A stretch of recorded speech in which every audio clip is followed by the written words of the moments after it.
but a lot is just practicing and caring enough to put those hours in.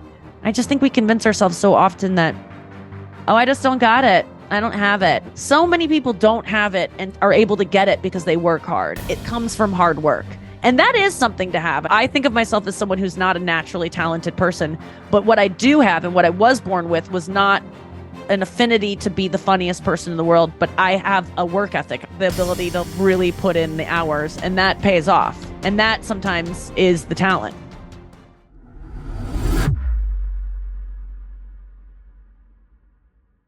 Nikki, it is awesome to have you here on the Learning Leader Show. Welcome. Hi, Ryan. Hey, how are you? Hey, I'm so good. How are you? I'm good. I'm good. I've been watching you a lot lately on all your specials.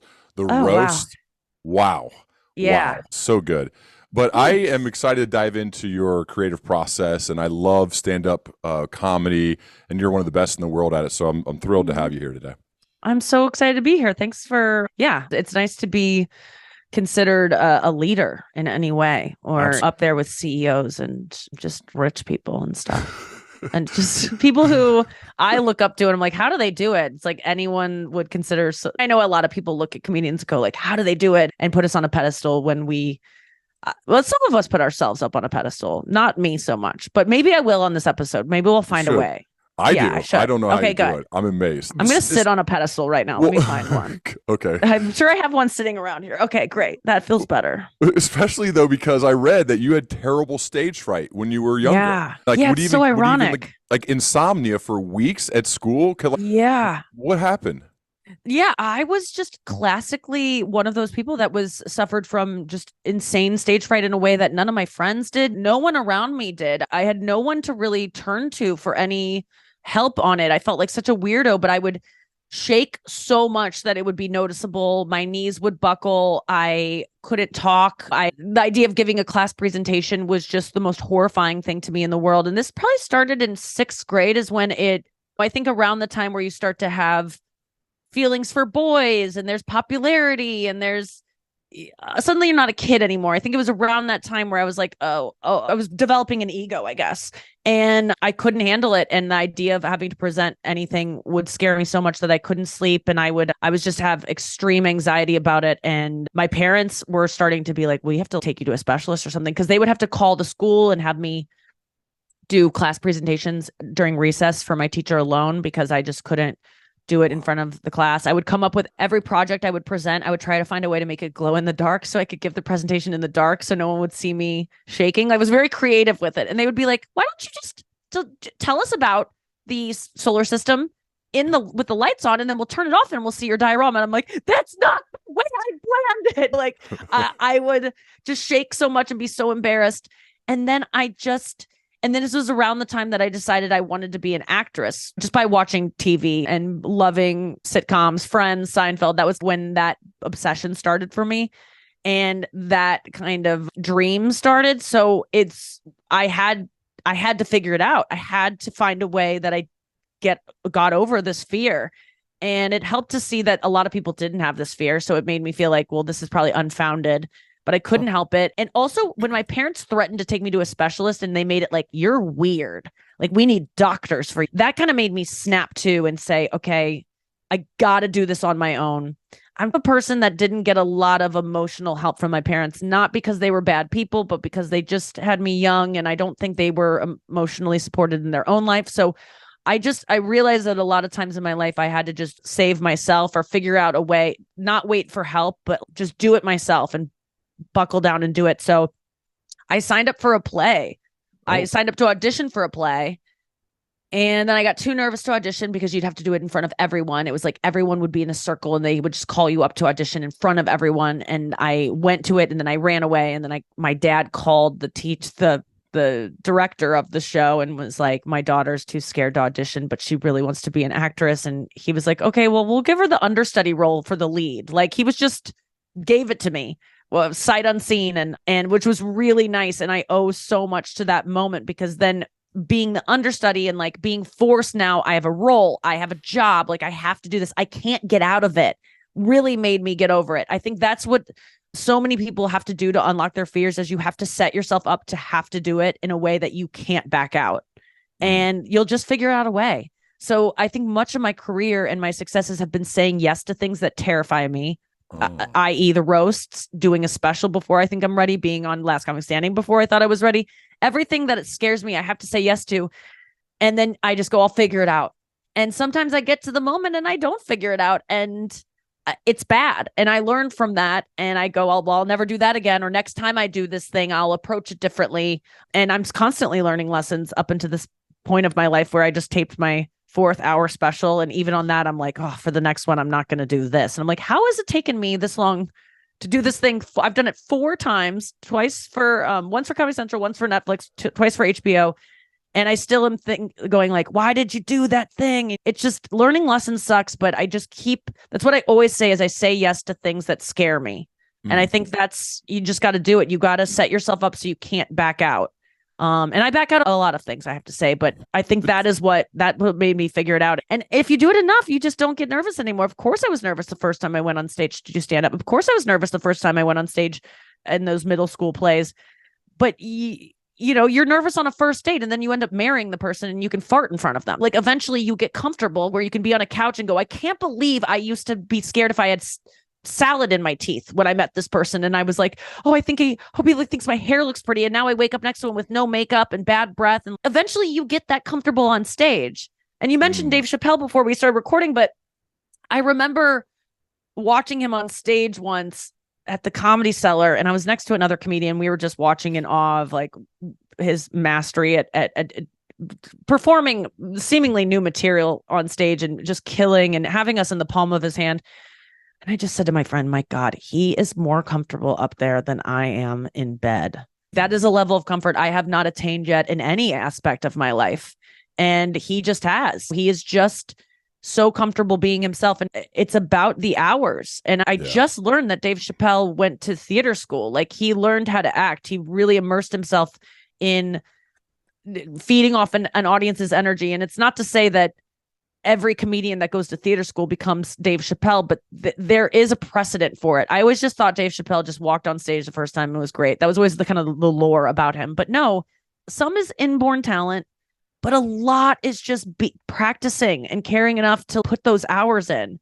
I just think we convince ourselves so often that, oh, I just don't got it. I don't have it. It's so many people don't have it and are able to get it because they work hard. It's most getting it or she's got it. It comes from hard work. And that is something to have. I think of myself as someone who's not a naturally talented person, but what I do have and what I was born with was not an affinity to be the funniest person in the world, but I have a work ethic I was born with that I'm grateful that I was born with that, the ability to really put in the hours, and that pays off. And that sometimes is the talent. Yeah, the ability to endure, even if you're not brilliant. That's Mayor Eric Adams said that on the show. I remember I identify with that. I can endure. I can stick with it over time. I remember seeing Chappelle at Wiley's Comedy Club, small club here in Dayton, Ohio, when he would just drop in unannounced and test stuff. And I love that's an element of the creative process. And I am curious for you, Nikki, is that part of how you create, or do you use your podcast for that, or both? How do you come up with new stuff? New stuff is really, for me, I'm not a typical comedian. If I was the best comedian I could be, if I was really about efficiency and becoming the best, it would be writing every single day, doing morning pages, a la the artist's way, purging out that stuff, then spending an hour writing and perfecting, listening to old recordings, taking notes on that. But what my process is, that is good enough, because it's, for me, I need to enjoy the process, and I don't really enjoy that stuff. I don't like listening to my voice. I don't like going over things. I would be so much better if I did. Oh my God, the things I could do if I did a different process that I know my favorite comedians, or some of my favorite comedians, actually do use. I do that process during specials, preparing for specials, and I see the amount of growth that happens in that month or two before a special, where I'm like, oh my God, the pressure's on. So now I'm working really hard. If I sustain that all the time, or just even half of that, I would be fucking amazing. But I've just settled for the mediocrity of which is, I still work hard, but most of my job is just showing up. Like, I say I'm going to do tour dates and I show up, and that night I'm like, I got to put on a great show. So most of my jokes are written in distress or in a stressful situation where I'm walking on stage, or I'm like, I got to come up with something. Like, I got to figure this joke out because I'm about to walk on stage. It's always last minute procrastinating. Really? Like under the gun. A lot of my stuff is under the gun. But when you film an hour and you've done this, what you said 4 times, that hour's gone, right? Like you got to move on from it. How do you view that? Well, I have a little time because it's not aired yet. So now I have a couple months before it's gone. Yes. Yeah. And you don't do that anymore. But I have like probably 3.5 hours right now, including the hour or maybe I would say 2.5 hours. Sorry, didn't mean to say 3.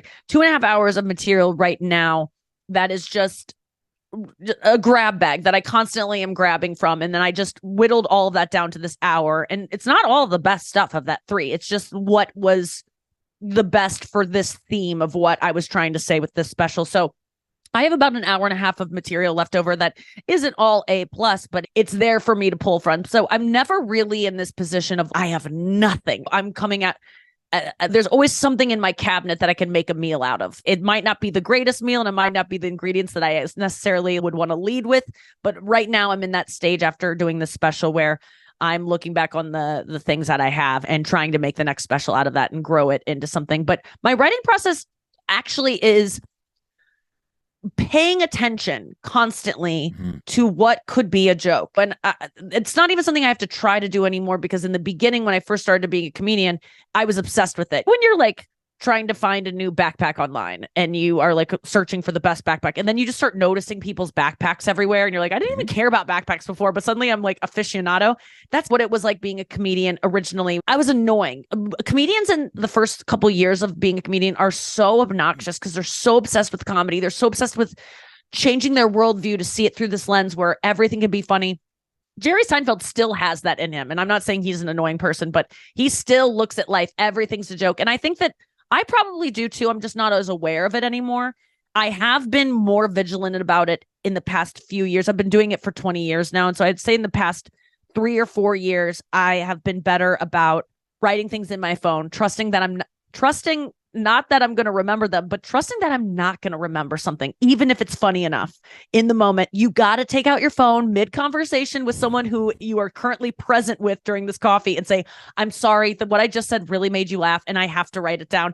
And it sucks the air out of the moment sometimes because you go, oh God, she's like monetizing this like thing that she just said off the top of her head. It seems like it takes away, but the thing is, it was a real moment. It doesn't take away from the fact that it probably came from a really honest, intimate moment. Especially my comedy, it comes from the most intimate stuff. So I just force myself now in conversation while I'm driving, if I'm in the shower, if I'm working out, write down if something is funny, write it down as soon as you can. Don't convince yourself it's not going to be fun, that you're going to remember it. You never, ever will. And so that is, and then when I'm backstage and I'm like, oh, you know what? I'm so bored with my act. I've been doing this same hour and a half, like grab bag of stuff, and nothing is really exciting me anymore. I'm having a trouble telling the jokes like the first time I told them. And I'm like, I'm bored with myself.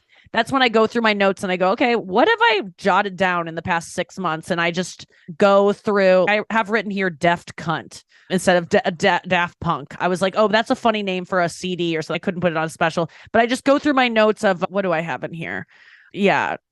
John Bonet was a triple threat. I don't know what that means. I've just dumb things that I've written down that I go, oh, and rape joke. And then I have written out the rape joke. Place on your body to come. A mom. It's like when you're looking for a guy to come on your body, it's like a mom trying to find a bucket for their kid to puke in. They're like, oh, where? So I've just stuff written down like that. That's like non sequitur. A lot of it's totally meaningless. A lot of it will never see the stage, but that's where I go. It's totally a quantity thing, right? This is a leadership thing too, Nikki. I think leaders need to be great storytellers, because they have to get up in front of their companies or their town halls or the quarterly business reviews, and you can't be boring. Like, you got to be entertaining, and part of telling the company story is you have to be constantly collecting stories to find the good ones. And Adam Grant writes a lot about this. Like, the people with the best ideas, they're not just the geniuses or the high IQ people sometimes, but for the most part, it's the people with the most ideas, because you got to get rid of all the horrible ones in order to find like the one good one. You just did it right now. You literally just did it live. Just type in so much crap. Right. Yes. Right. There's so much crap in there. I've said so many things on stage that get fucking nothing. And there's so many comedians that the best comedians in the world I've seen you've seen probably at Wiley's, Yes, Dave for Chappelle sure. throw out some stuff that you go, that's a Dave Chappelle joke. What is that? But you got to get through that. It makes me feel good actually when I've It seen feels some of those, great. because I'm like, oh, Dave Chappelle told that joke and it wasn't good at all. He's here to try stuff. And that, in a weird way, probably makes you as a comedian feel really good. It made me just as a human feel good. Like, he actually isn't an alien. Like, he's a human being. Yes. He's not funny now. There's nothing more I love than seeing people who are flawless be flawed. Yeah. It's so satisfying. But then when you see a special, you go, you can't compare yourself to people's specials, is what I found. And that's something that I think we all so often do, is just compare ourselves to people when they were at their best. And even sometimes we compare them when they weren't at their best, but even that's still curated. We have to remember that when people go back and share, this is me when it was hard, they're still curating that. They're not really showing how bad it was. Like, I promise you, if I ever have footage of me being like a bad comedian in some documentary about my life, I will handpick the best of the bad. Do you know what I mean? You're not going to see the worst of the bad. I promise you I won't, because it's too embarrassing. So I try to remember that everyone does suck in their own way, and you have to suck to get through it. Like, I'm trying to become like a songwriter, and but by that I've never written a song because I'm so scared of writing a bad song. And I've heard from all of my songwriter friends, every book I read about songwriting, you have to write 1,000 songs, bad songs, before you write one good song. And I'm like, I don't want to write one bad song. I want to be lucky right out of the gate. It's just not possible. But I'm still convinced somehow that I can defy that somewhere locked inside me is a perfect songwriter. Granted, I've never even written a song and I'm 39 years old. Like, that somewhere in me is this perfect person that, you know what, if I don't try, I can always say that she was there and I just didn't let her out. But she was perfect. I just didn't let her out. It's like, no, she isn't. She's not. There's a person has to evolve. Like, I picked up playing guitar during COVID and singing, and I am bad at it. I'm really bad, but I'm bad compared to other 39-year-old singers, because most 39-year-old singers have been singing since they were 7. And most guitar players have been playing since they were 12 at my age. So I'm not comparing myself to 12-year-old I'm to people my age, because I can't compare myself to Taylor Swift. I'm always going to fall flat on my face. It's going to be embarrassing, especially when I'm singing her songs. I compare myself to the girls on YouTube who are 12 years old, who are at my level, who are just now playing for 2 years and singing for a year. You have to compare yourself to people who've been doing it as long, who are in your arena, so to speak, as people have said before. And it's just so hard not to, when you're so used to comparing yourself to your peers at your age group. Yeah. I am curious, though, how the 6th grader Nikki version grows up and is standing on stage, super poised and calm, and absolutely crushes a roast of Robert De Niro. Take me back to that moment. What were you feeling? He's right there, I think, to your left. Yeah. And he's got a weird look on his face. You called him Alf and then some other things. Yeah. And I'm thinking, oh my God, even the people sitting around him, I don't think they wanted to look at him, because they're like, I can't believe she's doing this. Thank God he's a little bit back. Like, they don't put them flush so we can't see them in our periphery. It's a great move based on however they direct that, because you don't want to see them, and you meet these people right before you walk on stage. It's not like we're all, so you know him at all. Like, you're not friends. No, he doesn't know who I am, which is even the worst thing. Like, me not knowing, I of course know of him. He has no idea. He doesn't know of me. Like, I think even Alec Baldwin was like, Nikki Glaser's here. I asked, what is a Nikki Glaser? No one knows who I am. So I'm this girl that's just mouthing off and calling these guys, these legends, old. It's a very vulnerable position they put themselves in, and I think it's so admirable. And that's why I try to do the roasts. They work because there is that love there. There's obviously an admiration there. Well, roasting someone like Ann Coulter, there isn't that love there. I tried to fake it just so it didn't seem totally cruel because she's standing there, but it's easy. That's how I approach it, is that I know that they signed up for this. I know they're getting paid for this, or that their charity's getting paid. If they didn't know what they were signing up for, they have a bad publicist, and that's not my fault. I'm here to do this job. This is what this is. They can give things for us to not write about, and we will heed that, because we want to be on the show too. So if I offend anyone, it's, well, you asked for it. And I probably disassociate. I just learned that I do this thing on stage. I saw an Instagram post about people that can blur their eyes. And I just recently, I guess, knew that this was a thing that some people could do and not everyone could do, but I always blur my eyes when I'm on stage. I blur my eyes whenever I'm at a meeting with a bunch of people that are intimidating. I just, so I don't have to see their eyes looking at me. I don't have to face their judgment. And it's a way to, I've learned from like a trauma therapist that I know that it's a way that people disassociate from things that might be painful. And judgment is painful. So I never go out on stage and go, oh my God, all these people looking at me. It's a sea of blur. I can't see anything. Of course, I know they're there. I can hear them. I can. So you don't make eye contact like one at a time. It looks like I do because people go, I think you were looking at me. And I go, no, I wasn't. I don't see. And your face is a blur to me. I will never see someone not laughing. I can tell when people are laughing because I can see their silhouette moving when like laughter makes you jiggle. Yeah. And you could hear it obviously, but I don't need to see people's faces. And I also don't like the feeling of looking at someone and then sometimes if you look at someone, they'll start laughing right away because they're like scared and they don't want you to think that they're rude. And I don't like to force people to laugh at me. I'm like, I'd rather just get it because you think it's funny. I don't want to trick you into laughing. So what about a smaller club when like do you ever get drunk hecklers that are talking back? That's like a one-on-one. Do you ever interact like that? Not really. I don't really put up with it. I think now I'm more comfortable with it. I used to just really freak out. That's the way for me to get really nervous again and feel like I'm losing them. I just don't have control anymore. Stand up is really about control. I'm saying this thing, you laugh. I say another thing, you laugh. Like we have this agreement.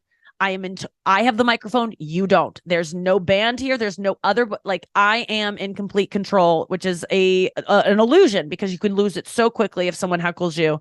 And I just usually shut it down right away because I'm not a crowd work comedian. That's not where I'm going to shine. If you paid to see me, you're not going to get your money's worth with me just talking to someone. So I've prepared material. I have something to say. I would think you'd be good at that after watching all the roasts. Like how much of the roast is fully rehearsed and pre-written? 100%. It is literally in a prompter. I am reading the words. There's little things that happen, like you say little asides. I think there was like when you looked up, I think you're talking about your grandma, and it was like just the little things make a big but it's all that is all. I ran that set a million times. There are some people that get up there and wing it, and you can tell. And you probably have never seen those because they don't go viral on YouTube because they're not good. And you wrote those jokes. Yes, and I hire people to write for me. So it's a writing team, and every roast comedian does this. No one writes in a vacuum. And if they do, again, you would know because it's bad. And it's for some reason comedians feel this pride of I write everything, but then we watch TV shows and we go,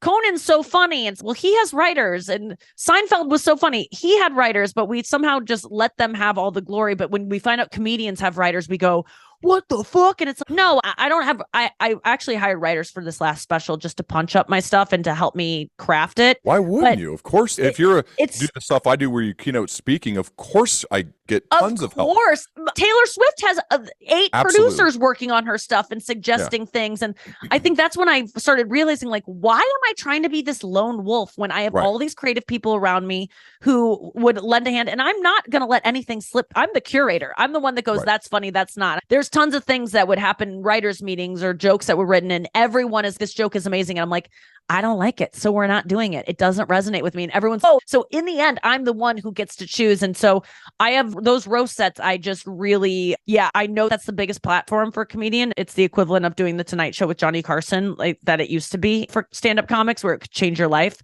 And it did change my life. Like those roast sets really, I think my career took off after those came out. And it's just about writing the best joke, which I love. I just love joke writing. And it's about being, you're right. I think I would be great at crowd work, but I think it would get too cruel because I'm a very nice person. If you got to know me off stage, I'm pretty much this. I'm really no different than this on and off stage.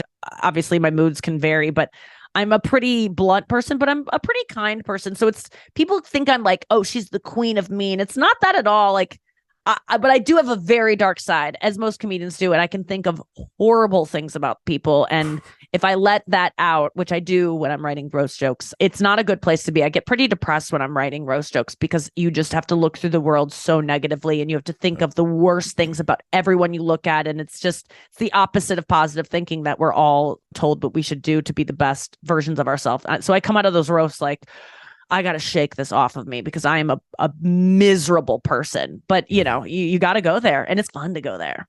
Oh, that's so good. What is your writing process? Do you just type a lot in your phone, always stopping, Yeah. always adding stuff to your phone, and then figuring it out as you go to put an hour together? Because that's the other thing. I know that some comedians, they have their hour when they go and run the same hour every night, Hmm. like start to finish, almost no variation at all. Yeah. Even like the little stuff with the crowd is the same every night.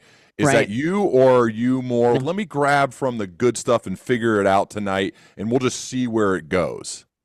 It's always see where it goes. Like I said, I leading into the special, I had 2.5 hours of material while I'm on tour that I can just pull from at any time. So I just probably start with the same opener, and then I Yeah. get bored of that opener. I change the opener, but after the opener, just I don't know where I'm gonna go. I just start. Oh, that Is kind that of thought like scary this.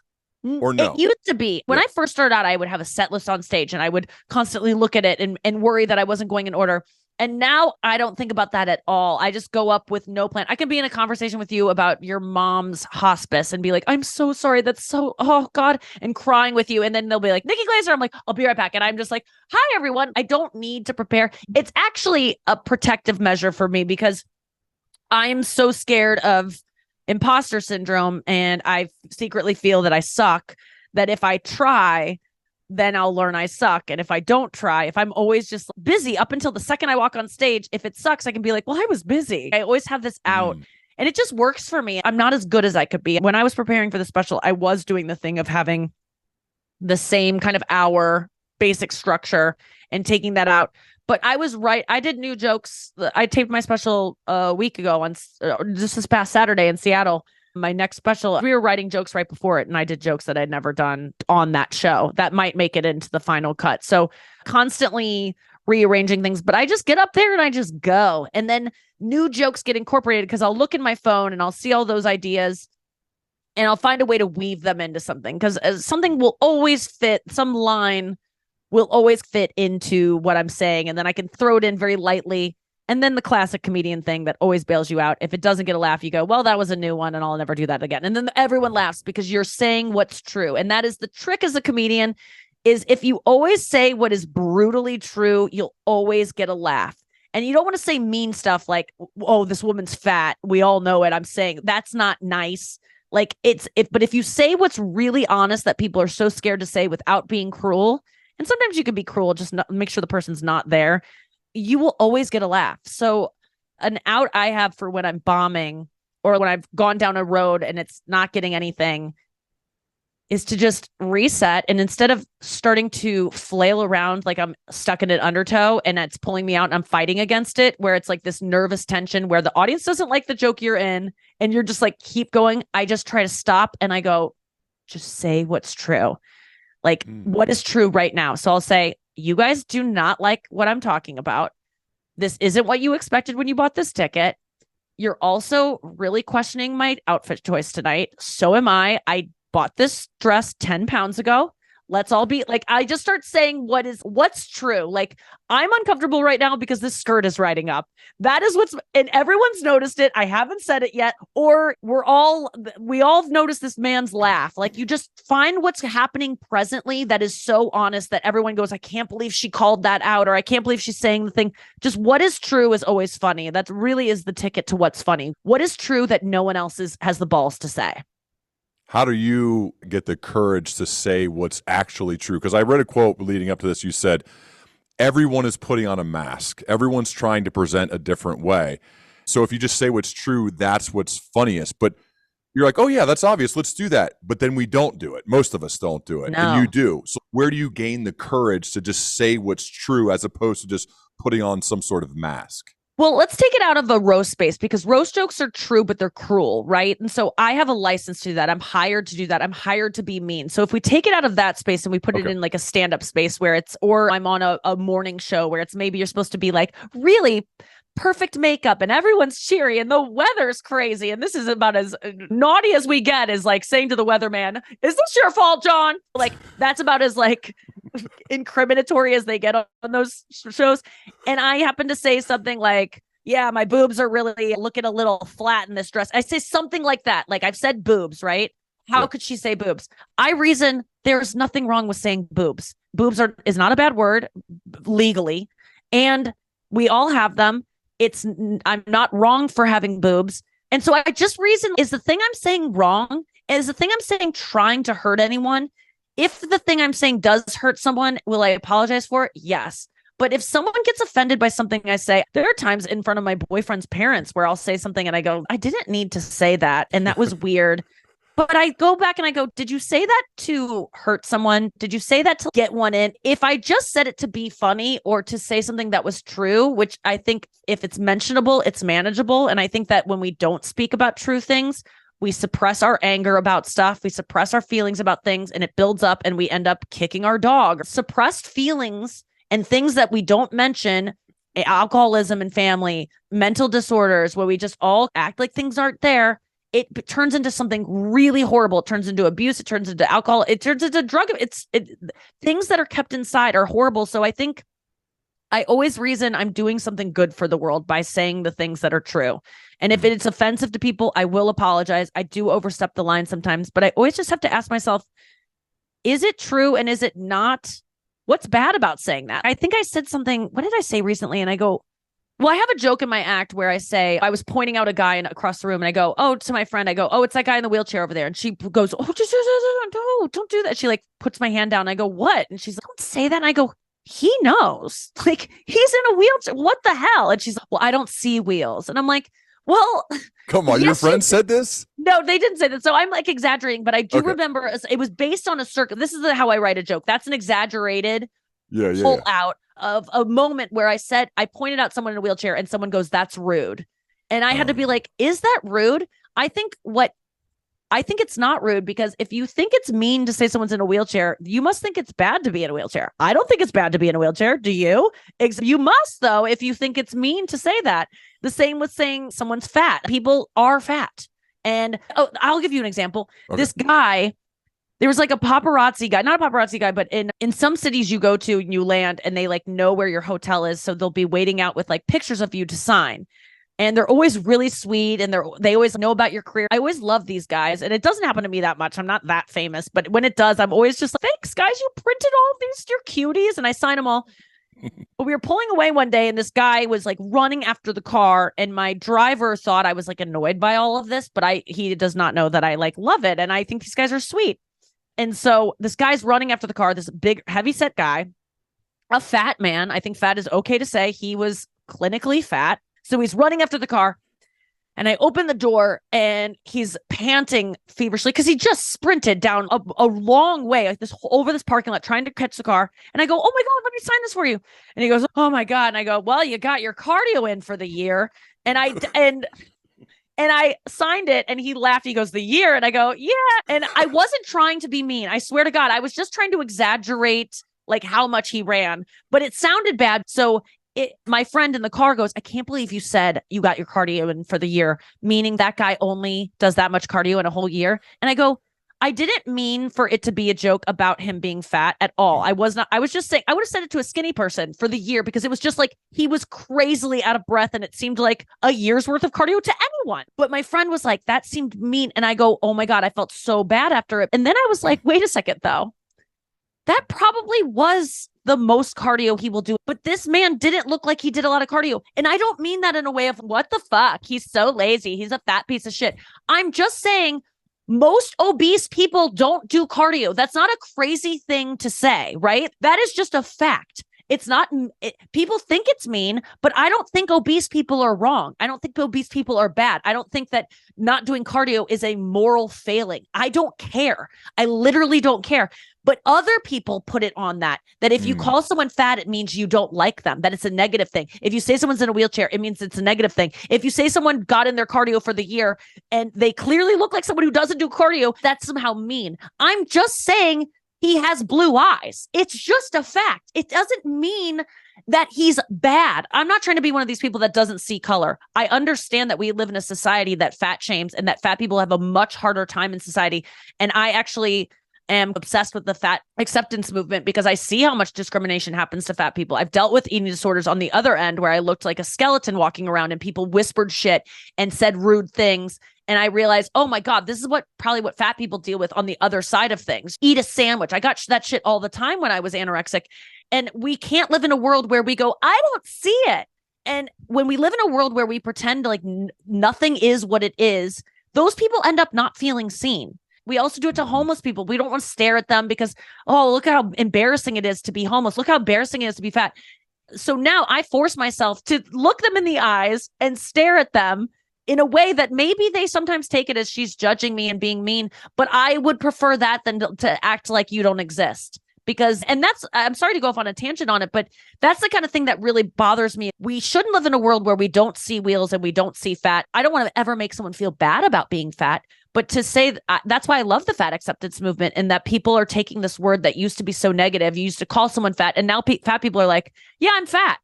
Yeah, as a fat person, I'm like, fuck yes. I love that because you're being honest. You are a bigger person. Life is different for you. You deserve to be seen in that way. Let's not talk about this thing. It is their experience. It's just like saying, oh, I didn't notice you were black. And my boyfriend the other night made a joke where we were talking about someone being black, and he goes, well, I don't see color. And I go, well, even if you see things in black and white, you can still tell when someone's black. like even if you're watching old movies, you can tell who's black. Just say what's true thing is such a great way to live life. Just say what's true. I know when I think about the friends I want to hang out with, I want friends who just say what's true, and I want them to tell me the truth about myself, about things I mess up, and I hope I can do the same for them. I think that's where great friendships happen, is where we can just say what's true. That is like a phrase I will remember and use a lot. Just say what's true. Without being cruel. If Correct. Someone's having struggles with their weight, we don't want to call them out. Sometimes it's hard. I will say what's true about my aging face, or like my aging body on stage in a comical way, and the laughs will be so loud that it will be so offensive to me, because I'm like, because I'm letting the air out of the room of something that they've picked up on. Well, she does look like a guy, or she does. I'll say that. I say in my next special that I look like some kind of famous celebrity. I don't want to give it away because it is hilarious, and I don't want you to laugh because you will laugh, and it'll make my feelings hurt. But sometimes that's the true things are funny, and it hurts my feelings sometimes when people laugh and acknowledge the thing I know is true. But there is kind of freedom in that, because I hate living in this world where I have to walk around and act like I'm perfect and that I am not aging, and that I'm not struggling with the things I struggle with. I like calling them out and having everyone laugh with me, because it goes, you know what? Yeah, like I'm not perfect in every way, and that's okay. Like I had a therapist one time scream at me like, you're not a beauty.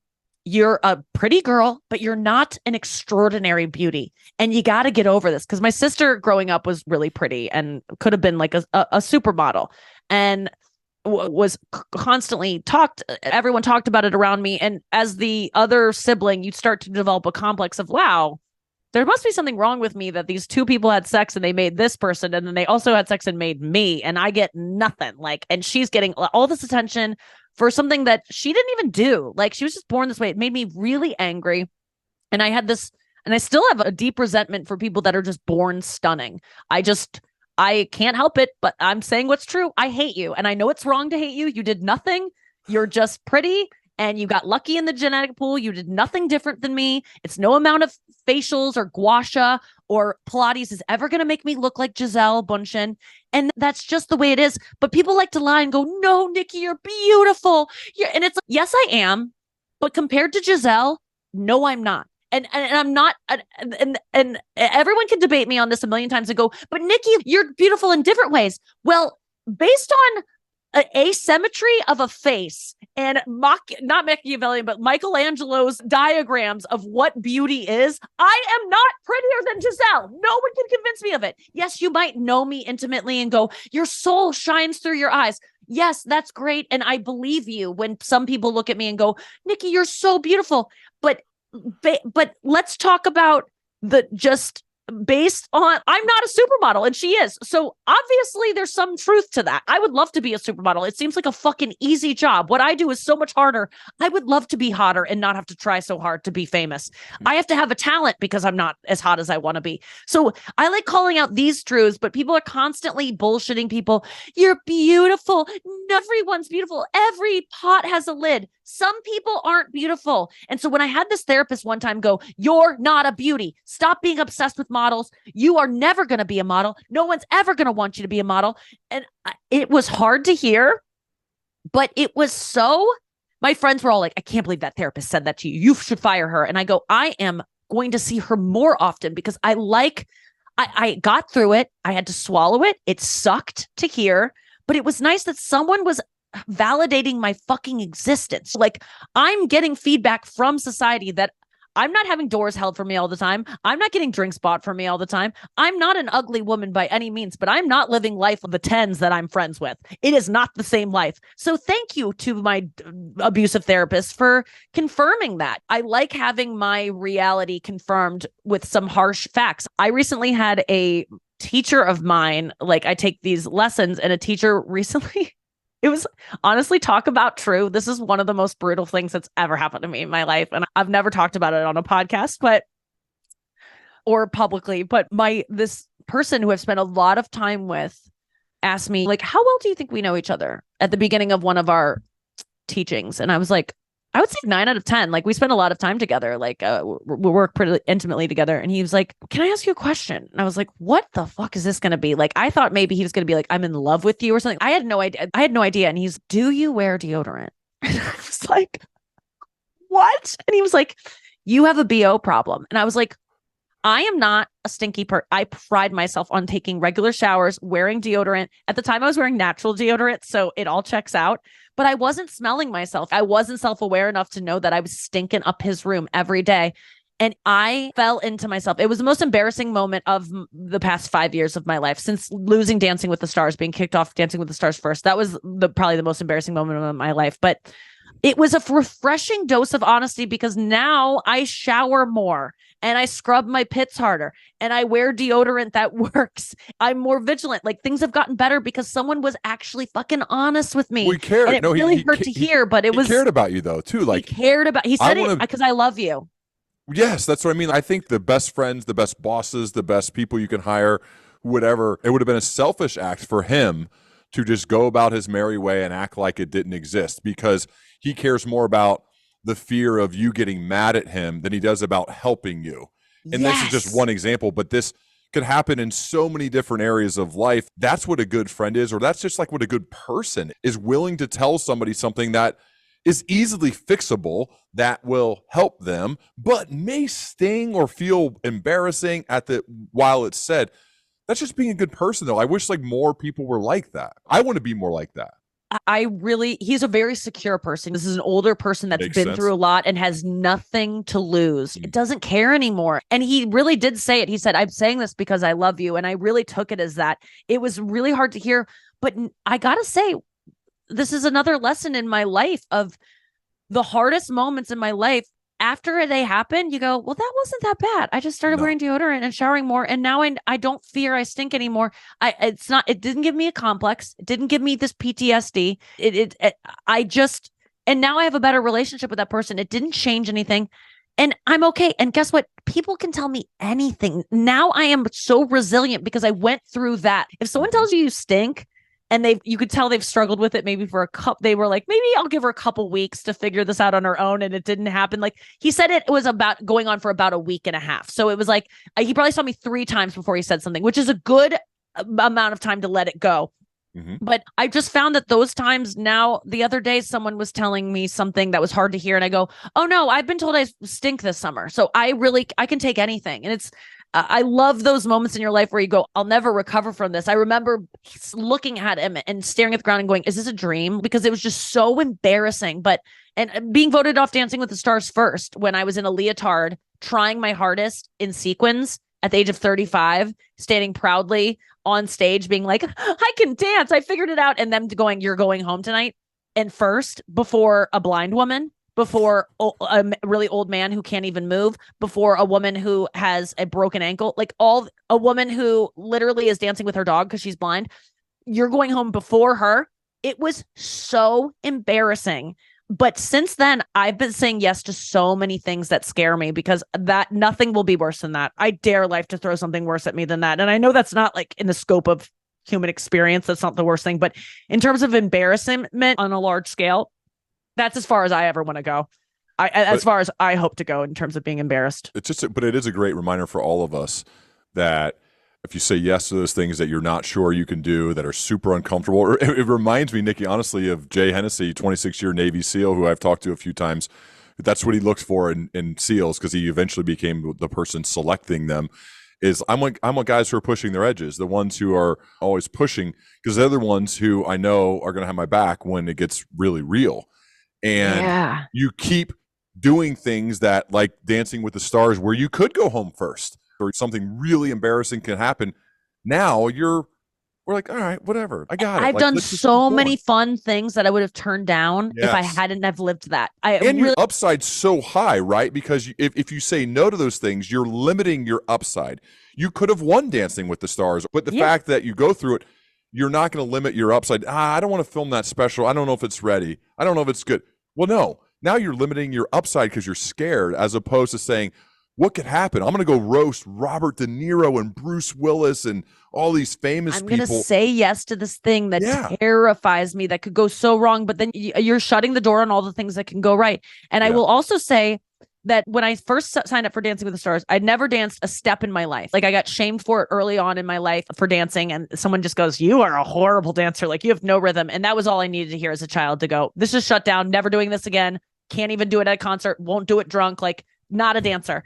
So I said yes to Dancing with the Stars because I was picturing myself being a woman in her 50s getting offered Dancing with the Stars and going, man, I wish I would have done this. I'm still just as bad of a dancer, but now I don't care as much because I'm in my 50s, and I know that you care less in your 50s. And I probably would say yes. And I would be like, man, my body would have moved so much better in my 30s. So I just answered that. I just did it for my 50-year-old, 60-year-old self. And I will say, though, when you sign up for something like that, or you're scared, people go, what's the worst that could happen? What's the worst? And the truth is, sometimes the worst thing that can happen happens. Everyone goes, you're not going to get first voted off. And it's like, someone has to.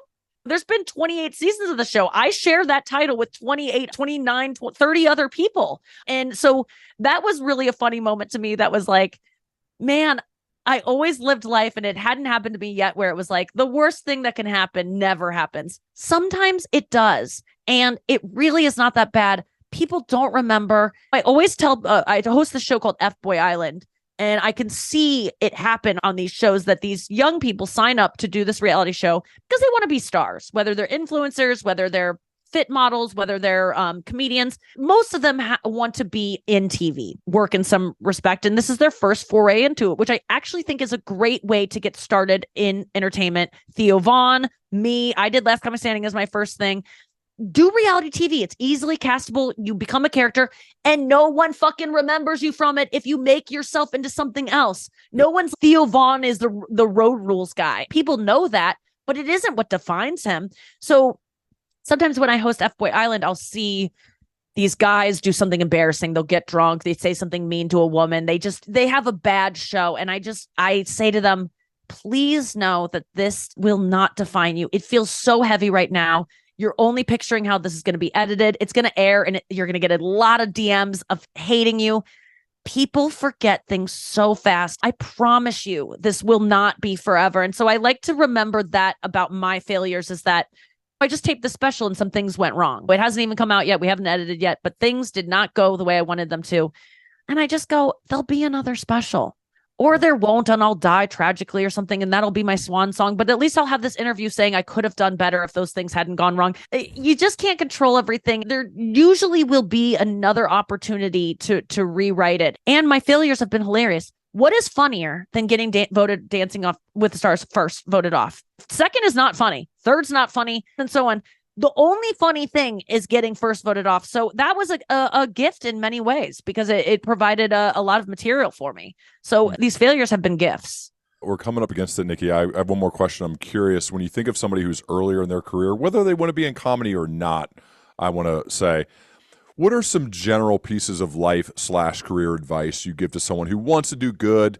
They're not 100% sure what they want to do, but they like the thought of making an impact in some way, shape, or form, but they're still uncertain. Like a lot of us are, like I know I was in those earlier days. Maybe they just graduated college or something like that. What are some general pieces of life/career advice to that person? In terms of doing comedy, just start.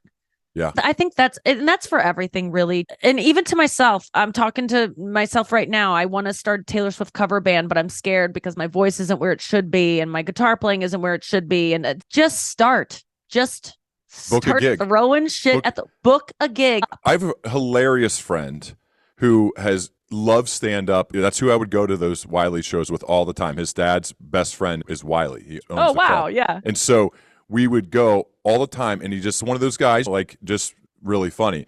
And I'm like, do you know what will actually get you going? He has a full regular job and everything.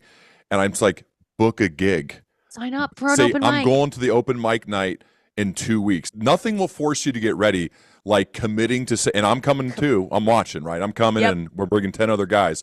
We're coming to watch.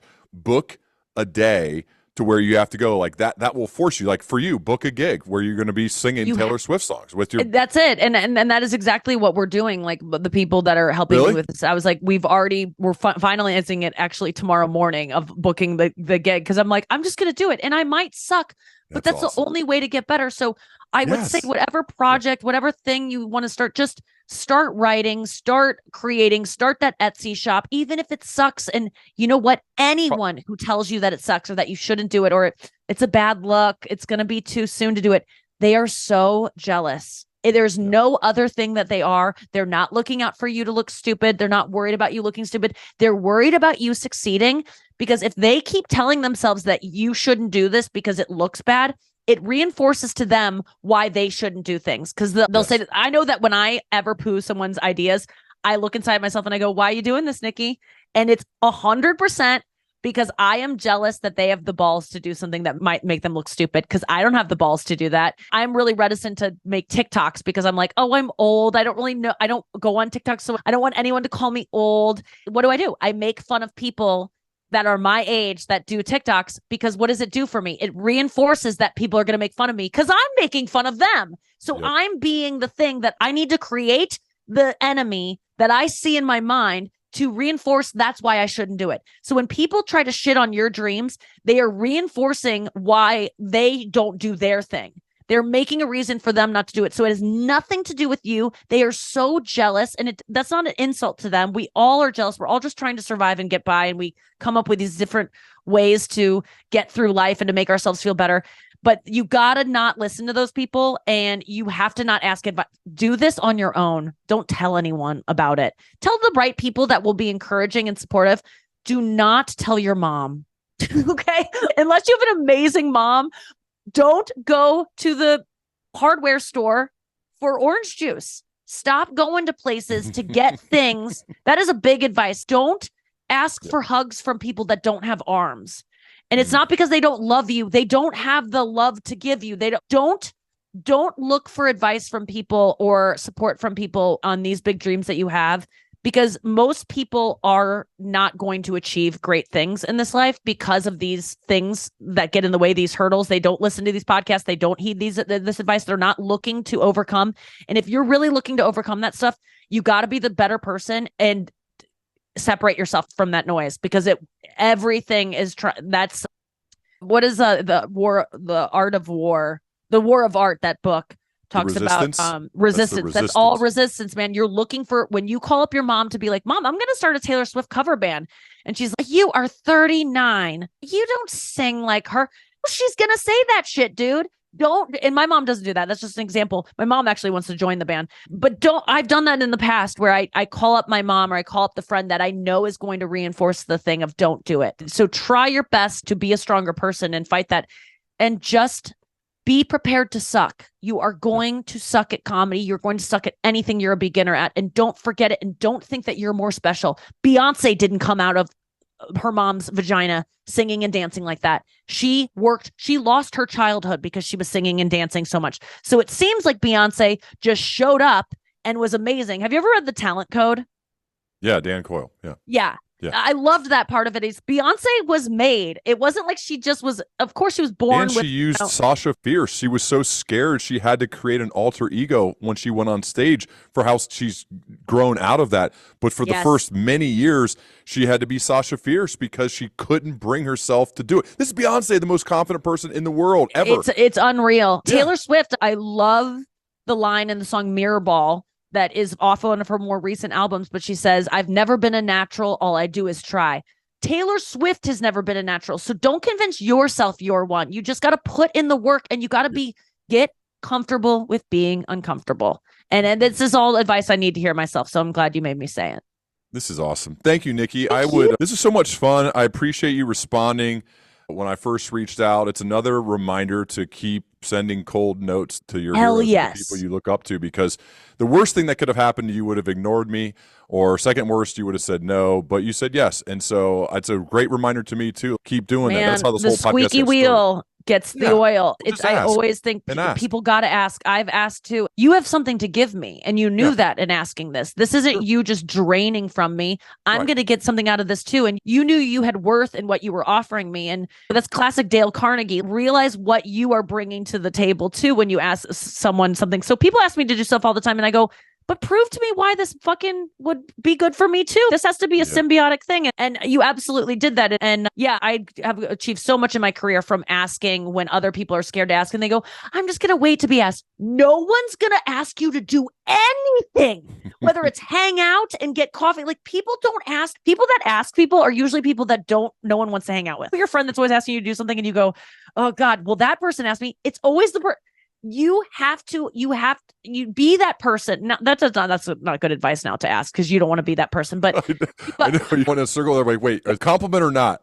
I can't decide anymore. But what I do believe, whenever someone, and I don't want people to start just asking me for things all the time, but I grant more people yeses because they had the balls to ask and present it in a way that was respectful and conscientious of my time and my talent. There is a proper way to do it. And I think part of that very short ask, I had to let you know, this is what's in it for you. 9 years. It's been 9 years building up to this point to where, yes, you'll get exposure. You have tons of exposure, but you'll get it in a completely new, different audience. Absolutely. Which I think could be a cool thing. And that's why I said yes. And you have the stuff to back it up. You've been doing this forever. I'm getting something out of this too. So I appreciate you reaching out to me. It was an amazing opportunity. And if we've learned anything from Travis Kelce, shoot your shot, man. Like, it worked out for him. He shot his shot. What a story.